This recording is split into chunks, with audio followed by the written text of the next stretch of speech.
of the Abiding Past, a book that tells the history of the first 50 years of the Women's Missionary Society of the Evangelical Church, came a message from a dying woman that abides with us now, over 170 years later. Tell them not to be afraid to attempt big things for God.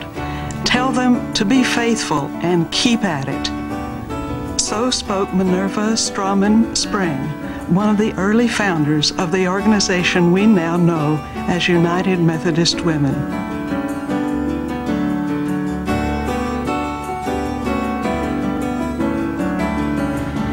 These and other words have stirred the imaginations of many courageous women over the years, women who attempted big things for God in the face of adversity.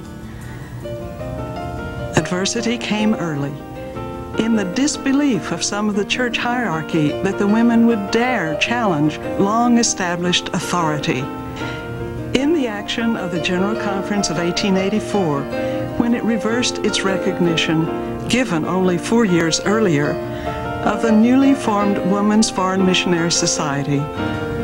In the disappointment of the handful of women who got locked out of the church on the night they met to organize, and who were almost washed away by torrential rain when they tried again.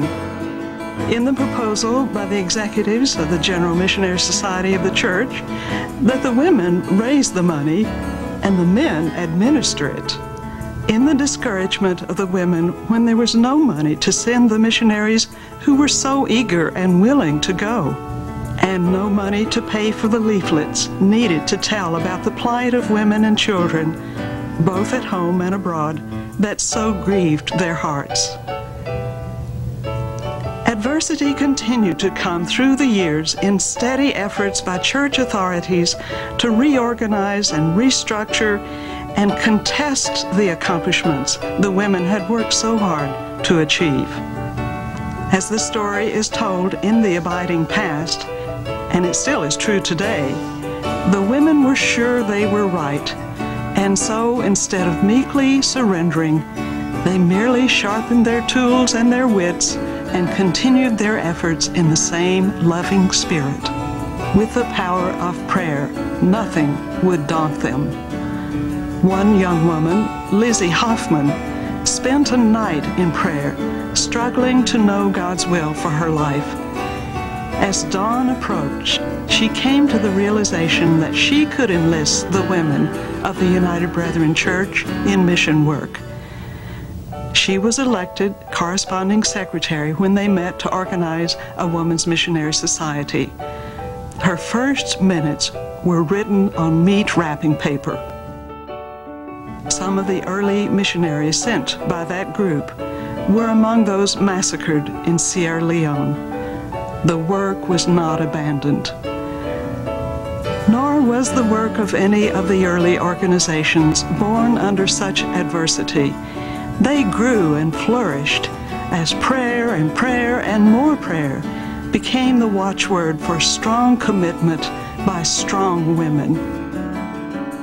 Money, magazines, and members form the triangle within the circle of prayer.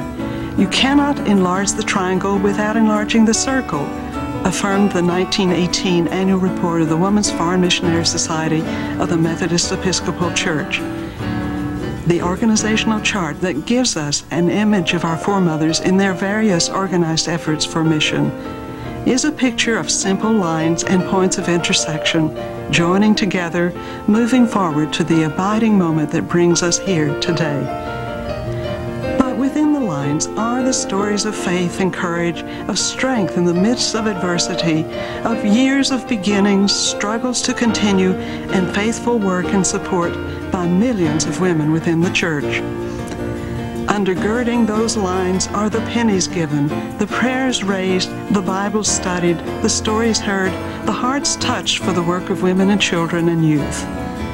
Women whose nature was to nourish and whose expected role was to perform household tasks found they could also organize at a time when women just didn't do that kind of thing. They could inspire others to join an organization founded on the prayers and the dedication of strong women who attempted great things for God. Among them were women representing many ethnic groups who were an integral part of their churches, struggling through their own adversities, racism, non-recognition, and even scorn of their leadership gifts. These were the organizations, from the Wesleyan Service Guild to Ladies' Aid or Women's Aid Societies to Women's Society of Christian Service, that faithfully brought us from the abiding past to where we are today.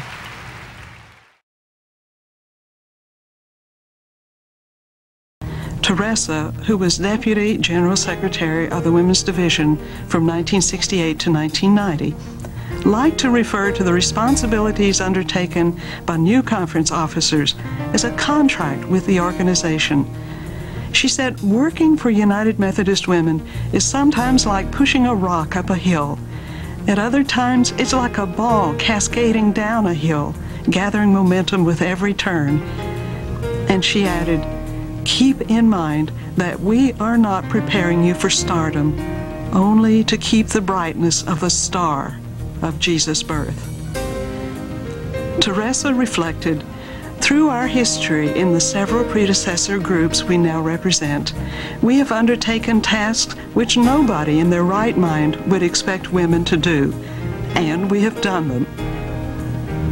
Women helped write the nation's labor laws to protect children from abuse and from use as slave labor. In another period of history, leaders in the organization helped write legislation that provides medical care for older people. The contract with United Methodist Women is a contract with an abiding past. It is a family story, a family tree that grows from roots of faithfulness. It is a powerful heritage. Women changed lives even as their own lives were being changed. Women changed the course of history as they pioneered new areas of work. Their actions brought change to national social policy. You are now a part of the stream of women from an abiding past, rooted in a history of strong, faithful, and praying women. Tell them not to be afraid to attempt big things for God. Tell them to be faithful and keep at it.